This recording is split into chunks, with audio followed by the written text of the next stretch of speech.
Hello,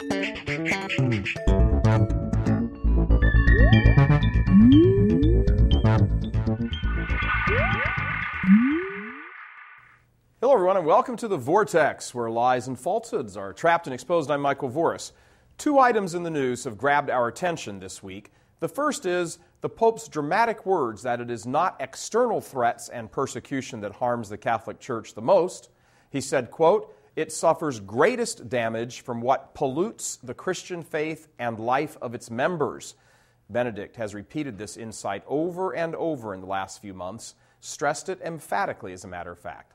When his pontificate began, he seemed to focus a lot on evils outside the church. But these last few months in particular, he has used words like heresy and rot, and now pollution, in specific reference to conditions inside the church. And he's right.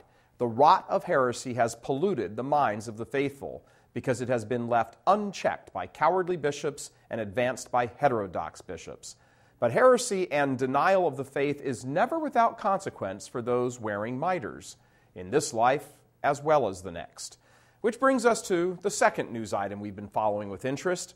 Last week, the Belgian police raided the headquarters of the Archdiocese of Brussels looking for information about child sex abuse.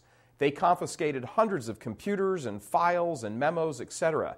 They even detained the bishops who were meeting at the headquarters for hours for questioning, and when it was all done, they confiscated all of their cell phones to boot. They even went down into the crypt and searched through it. Police said the raids, conducted while the bishops were meeting in the building, were in connection with allegations of sex abuse by clergy and the Belgian hierarchy's long history of cover-ups. What a sad commentary. Now, while no one in the Catholic world is condoning the Soviet or Gestapo-style raids, faithful Catholics do have to sit back and ask, could this be the fitting conclusion to what has been a long history of open rebellion against church teaching? The leaders of the church in Belgium, for much of the years police are most curious about, was Cardinal Godfrey Daniels, for decades a major European voice of opposition to Catholic teaching on artificial contraception and homosexuality.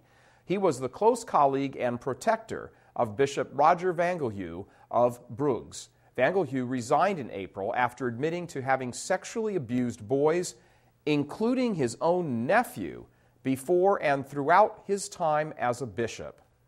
A longtime favorite of the world's secular media, Daniels figured prominently in an article published on the same day as the raids, detailing opposition to efforts by parents to stop a sexually explicit catechism text written and approved by the Belgian Catholic authorities for use by children and teens.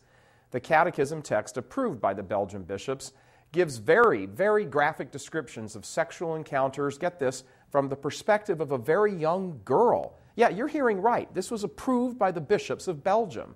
So is it any wonder, after years of Catholic moral teaching being ignored and ridiculed by the very men charged with promoting it, that in their twilight years, police would come kicking down their doors looking for evidence of depravity? After all, who can really blame them? Daniels and his cohort for years have promoted homosexuality and contraception. Do they really think for 1 minute that eventually their sins aren't going to spread to others? A spokesman for the Cardinal said after the raids became public, quote, "I can assure you that the Cardinal had envisioned this retirement very differently.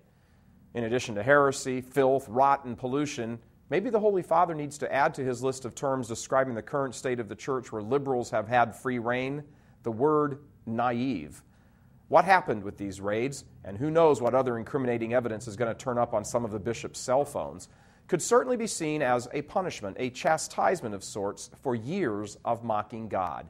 Let's hope the Cardinal and the bishops have a different view of their retirement now, their eternal retirements, that is. I'm Michael Voris. Please help us keep delivering these kinds of messages that so desperately need to be heard and acted on. Join RealCatholicTV.com today as a premium subscriber. Become immersed in the faith established by Jesus Christ. The Catholic Church is the only hope against evil because that is its God-given mission.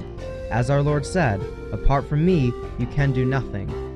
Join RealCatholicTV.com today as a premium subscriber and come to learn and love Christ more deeply.